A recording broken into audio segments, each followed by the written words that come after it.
My name is Madeline Connellan and I'm a clinical neuropsychologist. I'm talking today about the role of neuropsychologists in long-term follow-up of paediatric oncology patients. As neuropsychologists, we're involved because our role is to assess and monitor children's cognitive, behavioural and emotional development and provide intervention as appropriate.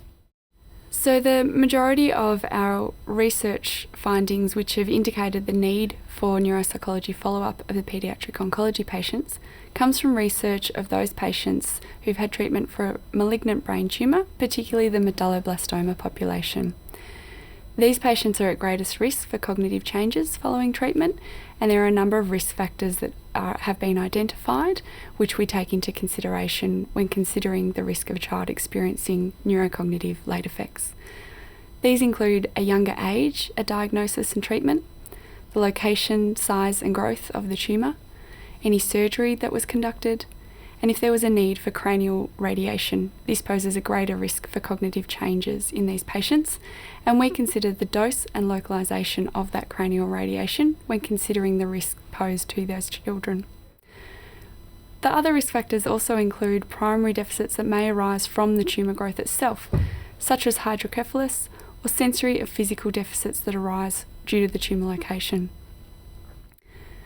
There's also retrospective data that indicates that the leukemia population are at risk of neurocognitive late effects, particularly those who've been treated for high-risk acute lymphoblastic leukemia and who have received high-dose intrathecal methotrexate.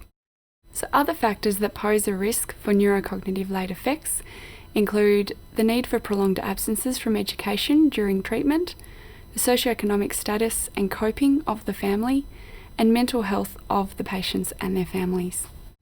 The common difficulties that we tend to see in patients who experience neurocognitive late effects arise in the domains of information processing, specifically attention, information processing speed, and working memory, which is the skill you use when you're doing mental arithmetic, doing an active process in your short-term memory. These processes have a strong influence then on a student's ability to learn and create their knowledge store. They impact on long-term memory and the development of executive functions, which come on board in adolescence, allowing them to plan and organise and become more independent learners. So we can see that a disruption to these initial information processing domains has impacts on a student's performance as they progress through school in the years and months following their treatment.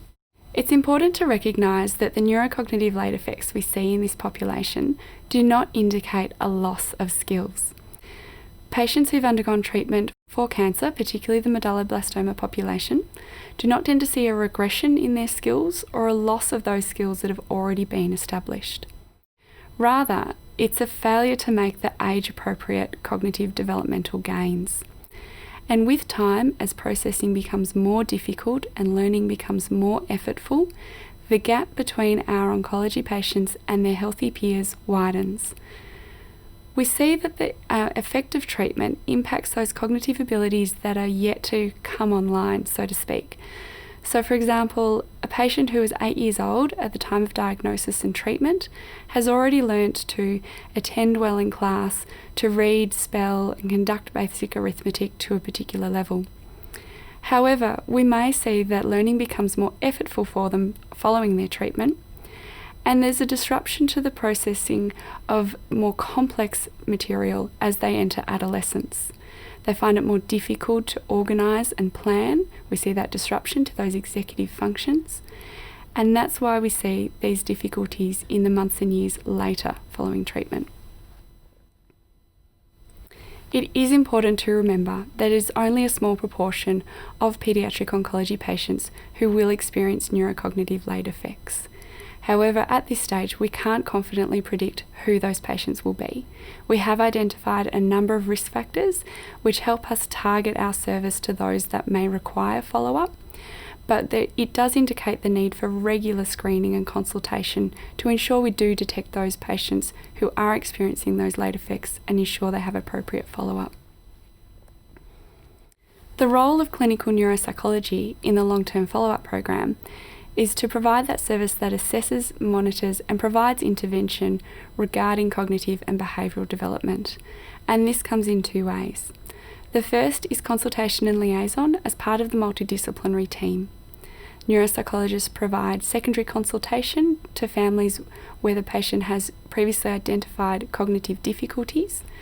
We discuss functional management recommendations that can be put in place at home and at school. We also consult with parents on behaviour management strategies for children who've had a disruption to their attachment, to their social development during treatment, and parents require a bit of extra support in managing behaviour as these children develop.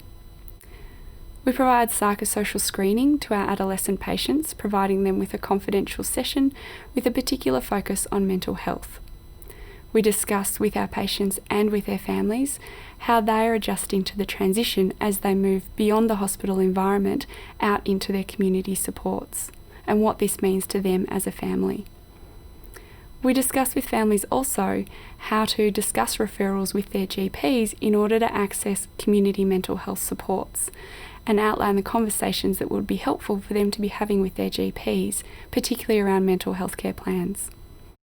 And in the clinic, we also identify any need for a comprehensive neuropsychology assessment to better document the neurocognitive changes that may be occurring for this patient. And that's where our second role comes in, which is providing these comprehensive assessments. We target those processes identified earlier: attention, working memory, processing speed, but also a broad range of cognitive domains to understand the cognition and behaviour of this child. Based on the findings, we then provide individualised functional recommendations to these families, specifically highlighting this patient's cognitive strengths and how we might be able to use strategies utilising these strengths to assist in areas that might be more difficult for them. A very basic example would be if a student responds well and interprets visual information with greater ease than written information. As part of our assessment, we liaise with parents, with teachers, with other healthcare providers and allied healthcare providers to discuss how these recommendations can be put in place day to day with these patients. So an important reason that we provide consultation regarding mental health and psychosocial difficulties in clinic is because we know that this population are at greater risk of post-traumatic stress disorder, depression and anxiety.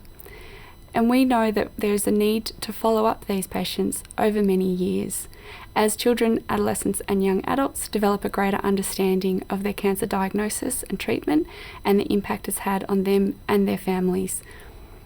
We do frequent screening with adolescents regarding their mental health and have conversations with them and their parents, with the adolescent's permission, regarding how they might access appropriate support in their local community. This is usually done by recommending a consultation with their GP to discuss a mental health care plan and obtain a referral to a local clinical psychologist. We also discuss specific mental health services in regards to drug or alcohol difficulties, specific learning difficulties, a variety of different community services.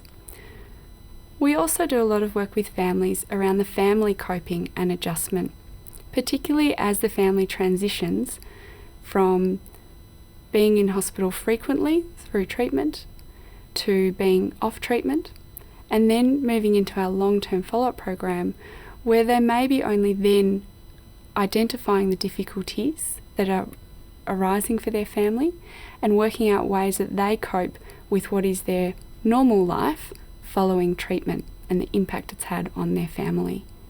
Thank you for listening.